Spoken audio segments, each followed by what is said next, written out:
নমস্কার বন্ধুরা, রকমারি রান্নাতে আপনাদের স্বাগত। আজকে আমি তৈরি করেছি গঙ্গার মৌরলার তেল ঝাল। 1 প্লেট গরম ভাত শুধু এই মাছের ঝোলটি দিয়েই খাওয়া হয়ে যাবে, অন্য কোনো কিছুরই প্রয়োজন পড়বে না। খুবই সহজ পদ্ধতিতে বানানো এই মাছের ঝোলটি একবার খেলে বারবার খেতে মন চাইবে। মাছের ঝোলে দেবার জন্য নিয়েছি 8খানা বেগুন, 3খানা পেঁয়াজ, 1টা টমেটো ও 1টা রসুন। পেঁয়াজটা গ্রেট করে নিয়েছি, রসুনের কোয়া ছাড়িয়ে নিয়েছি, আর 1 ইঞ্চি পরিমাণ আদা রয়েছে। এখানে 300 গ্রাম মতো গঙ্গার মৌরলা নিয়ে নিয়েছি। মাছে আধা চামচ হলুদ ও আধা চামচ নুন অ্যাড করে ভালোভাবে মেখে 10 মিনিটের জন্য রেখে দেব।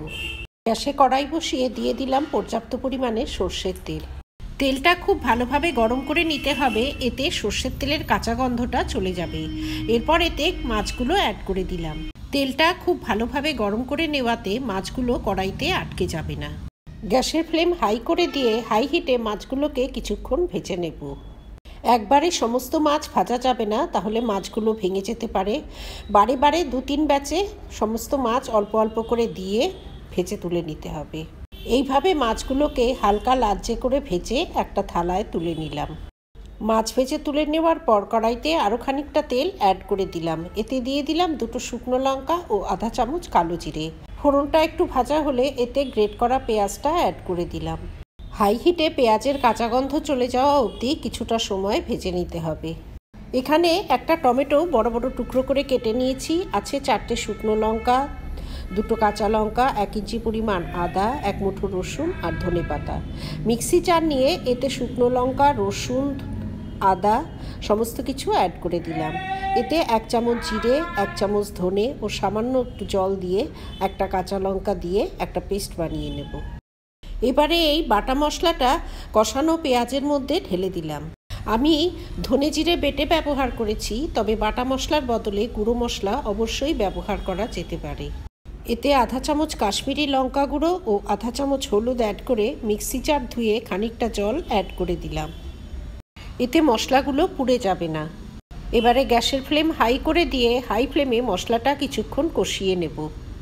মশলাটা কষাতে হবে ততক্ষণ যতক্ষণ না এর জল শুকিয়ে তেলটা ভেসে ওঠে। ঢাকা দিয়ে মশলাটা কিছুক্ষণ কষিয়ে নেবার পর এর থেকে জল অনেকটা শুকিয়ে গেছে আর তেলটাও ভেসে উঠেছে।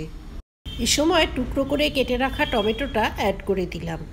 এবারে টমেটোর কাঁচা গন্ধ চলে যাওয়া অবধি কিছুটা সময় কষিয়ে নিতে হবে।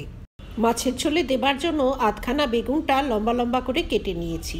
এবার এটা মশলাতে অ্যাড করে দিলাম। এখানে কাঁচা বেগুনটাই অ্যাড করে দিয়েছি।